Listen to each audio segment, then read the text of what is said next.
Right, Marlon, been in for a week now, exactly, haven't been training. How's it going? Yeah, it's been pretty tough, but it's good to be back. Really, all the lads seem to have come back, pretty fit, and we seem to be raring to go now for this first friendly on Saturday. Yep, so second pre-season you've done with Cheltenham. Yeah. Bit of a later start. Have you noticed? Is it slightly more intense from the start, or any different from last season? No, not really. Obviously we've come back this time to. I think the manager wanted us to be get a good rest in because the majority of the team played quite a bit of a game. So I think they managed us correctly, and they're not pushing us too much at the beginning. But obviously it has been very tough, and as you expect, coming back pre-season. Yeah, how did you find the racecourse sessions? Don't get any easier. The second time I've done it, it was tough, but afterwards you feel kind of good after it. But that's all part and parcel of seems to be becoming a Cheltenham player, is that racecourse. But yeah, it's good, and it's always dreaded when you come back to pre-season. Yeah. But is it nice to go to a few different places rather than just running around seasons all the time? Yeah, I think you've got to break it up a bit. Sometimes it seems to get a bit boring, and obviously going to Wales on Monday will kind of give us that little break. Yep. They always say that there's no substitute for actually playing games, so looking forward to getting on the pitch on Saturday at Evesham. Yeah, I think the games after Saturday games are coming quite thick and fast now. We've got a few good friendlies to look forward to, and they're a match practice. You can't beat it. So I'm sure we'll get probably a good 45 minutes in Saturday and get a little taste of it. Yeah, I remember the Stourbridge last season. You'd been run into the ground, hadn't you, just before that? So sort of going into the game tired, but it's all about getting match action under your belt, even if you don't get the results, isn't it, at this stage? Yeah, that's it. I think there was a bit of reaction after the game last year, but you can't look into too much of into the pre-season results. You said it's fitness is the key, and making sure you're raring to go for that first game of the season. So hopefully they'll be a bit better this year. But as long as the results in the league are good, that's the main thing. Yeah, but you still go out there wanting to win and put on a show for the fans. Yeah, of course you do. It's a football match. You want to win. You want to win any football match, whether it's a friendly or not.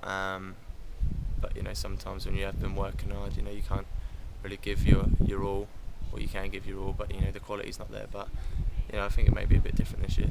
Yeah, obviously you read the Echo every day, but do you tend to read many newspapers other than that? Because your name's been in a lot of them over the summer, haven't they? With speculation about this and that. Have you been keeping tabs on that? No, not really. Like they said, the key words there, speculation. Oh wow, turn around. Oh my god. Like you said, it's speculation, and that's all it is. Who said that? Best dressed in the club. Who said that? Quite rare to get you on camera, Mo, briefly. Speculation, but yeah, that's what I said. It's speculation, and there's nothing more than that. Paper talk. It's paper talk, and nothing more concrete. Yeah, but that's it really. Yeah. Have you got absolutely in your mind that you're going to be here for the rest of, for this season to the end of your contract at the moment? Yeah, I think that is the case. I've got a year left, and it looks like I'm going to be seen out that year, which I've signed for Cheltenham for 2 years, so of course you want to keep to your contract. But I think that the aura around the club this year is obviously I don't want to be come out and say big things, but obviously with the disappointment of the end of last year, I think it's a big push now to get promotion, and that's the aim, and that's what we're all striving for. So obviously I think the gaffer wants to keep the core of the squad together. Yeah, I think everyone knows it's going to take a massive effort to match last season, isn't it? But if you can go one step further, then you're promoted. Yeah, of course it's going to take a massive effort.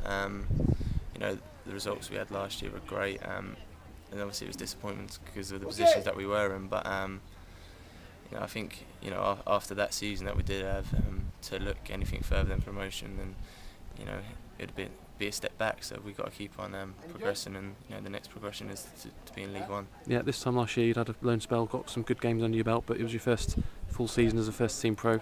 What are your personal aims for this season there? As for a first full season, I couldn't really have asked for anything better, really. As a team we did well. Individually, the majority of the season, I did well. So you just got to keep on setting targets for yourself.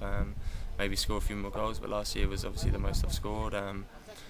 try and play a few more games, but I don't know if we're able to do that as well. I just think you got to try and keep trying to bet in yourself each year. Be a bit more consistent. Probably one of my harshest critics myself, but if you can keep the majority of the season being consistent week in, week out, then you're doing well. Yeah, there's a bit of sort of light-hearted banter about your free kicks before the Torquay game. Yeah. Obviously, then you've fired that one in. Is that what you'd like to? Obviously, it'd be nice to do that on a regular basis, but is there anything you can do to try and hit the target on a more regular basis? Not really. Like I said, I do try and practice. I am trying to practice, but it just happens for you. So I've been unlucky as well. I hit the bar quite a few times, and that one was sweet, and it flew straight in. So probably expectations going to be even more this year. It's just got to be a bit patient, and one day one of them will fly in again. Yeah, you've lost Luke Summerfield. Obviously, everyone wanted to see him stay, but Sam Deering's come in. Yeah. Not seen him in the game yet, but what are your sort of initial impressions for him from training? Yeah, Sam's a bit different from Luke. Obviously, played against him a few times now, and I think we're going to go for the free midfield. It'll present the right balance, being a bit more attacking minded than me and Russ, and getting in them little holes and trying to create things. So it looks like a great addition to the squad, and from what I've seen in training, linking up with him already, hopefully we can get a good threesome going in there. Yeah, and Mark Hughes has been on trial. Experienced player, played international football. Does he look decent? Yeah, Hughes, he's kind of, you've summed up there what it is. Gives it simple. Like you said, he's got the experience and he's a good lad. So I don't know what the gaffer's thoughts are on him, but for someone to come in, with that experience, I'm sure he's tempting the gaffer, because we do need another centre midfielder as well. We need players for competition, as we do all around the squad. Yeah, I know you wouldn't wish it on your hometown club, and it's sad to see, but you must. Do you think you got out at the right time at Portsmouth? What's happening there at the moment? No, yeah, you don't. Obviously, not going to say it at a time. It's all disappointment.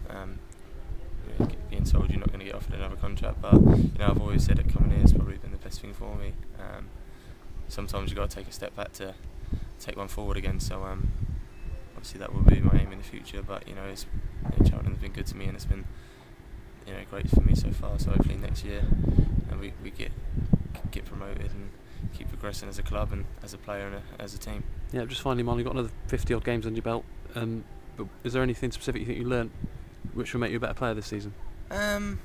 Yeah, obviously, I got suspended, twice, and a 2-game and 1 ban, and I don't really want to go through that this season. That was a bit of naivety from our front, but sometimes in football you can't help that. Yeah, there's that. Obviously the pain, and it's not the playoff final. I don't really like talking about it, to be honest, but the pain. I think all the boys went through there. It kind of gives you the motivation to strive on for better things this year. So that's going to be throughout all the season. I think that's going to be in the back of the boys' mind to go and make things better and make sure we don't get to that point and finish in the top 3.